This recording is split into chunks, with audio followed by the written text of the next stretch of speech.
আইনিভাবে যেটা যেই ওএমআর ইস্যুটা এস্টাবলিশ হয়নি সেই জায়গা থেকে কেন আমাদেরকে এই 1800 জন শিক্ষককে আটকে রাখা হয়েছে সেইটা নিয়ে আমরা রীতিমতো মানে খারাপ পরিস্থিতির মধ্যে আছি।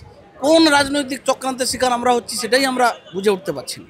আচ্ছা, এই বাকি যাদের তারা স্কুলে যাচ্ছে তাদেরকে তো বেতন দেওয়া হচ্ছে, আপনাদেরকে দেওয়া হচ্ছে না? না না না, আমরা স্কুলেও যেতে পারছি না এবং আমাদের বেতনও চালু নেই, কিন্তু আমাদের এখনো টার্মিনেশন করা হয়নি। আচ্ছা, মানে আমরা জিরো স্যালারিতে আছি, উইদাউট টার্মিনেশন আমরা জিরো স্যালারিতে তাহলে আছি। এই যে যারা 1500 বোধহয় 15,403 সম্ভবত সংখ্যাটা, তাদের সাথে কি তাহলে এই 1803-এর একটা দূরত্ব তৈরি হয়েছে? এটা তো 2022 সালে যখন প্রথম কলকাতা হাইকোর্টে মানে প্যানেল এক্সপায়ার হয়ে যাওয়ার পরে মানে পুরো অন্যায়ভাবে যে মামলা খারিজ হয়ে যাওয়ার কথা সেই মামলাটাকে গ্রহণ করে আজকে সেই মামলারই পরিণতি সুপ্রিম কোর্টে এই জাজমেন্ট।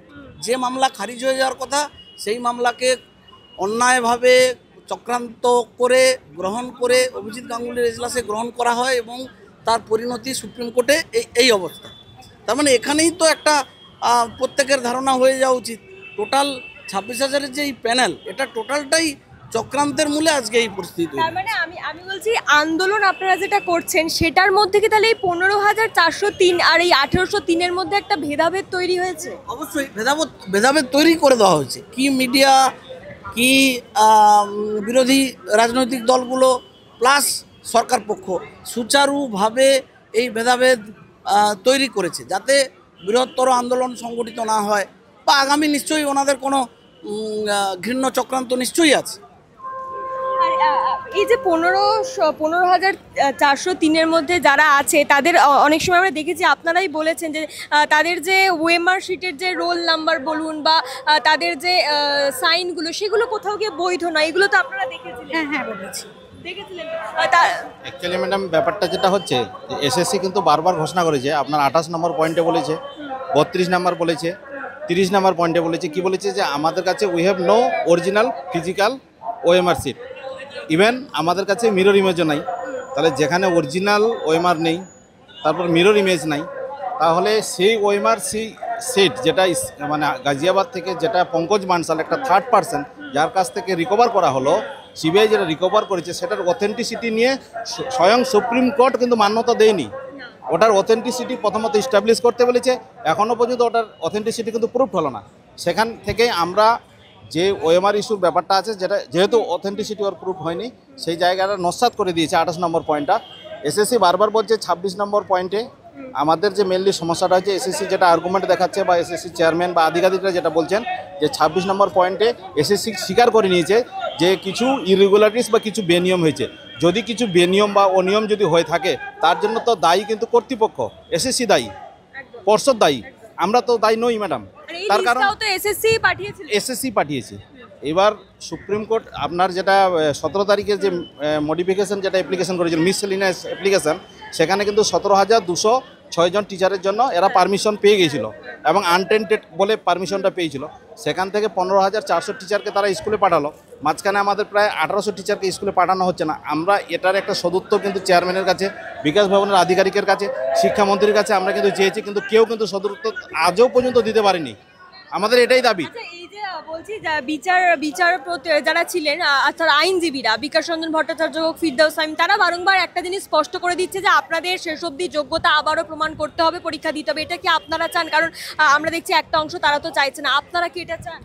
এটা কি কখনো সম্ভব? 10 বছর আগে একটা নির্ণয়মূলক একটা সার্ভিসের ক্ষেত্রে পরীক্ষা দিয়ে সেই জায়গাটা অ্যাচিভ করার পরে আবার 10 বছর পর পুনরায় সেই পরীক্ষা দিয়ে সেই জায়গাটা অ্যাচিভ করা কি সম্ভব? আপনি ডাক্তারদের কথা বলুন, ডাক্তার হওয়ার যে পরীক্ষা নিট, সে 10 বছর আগে যদি নিট পরীক্ষা দিয়ে ডাক্তার হতে পারে, আবার কি 10 বছর পর আবার ওই নিট পরীক্ষা দিয়ে সে কি সেই এলিজিবিলিটির স্কোর করতে পারবে? নিশ্চয়ই নয়।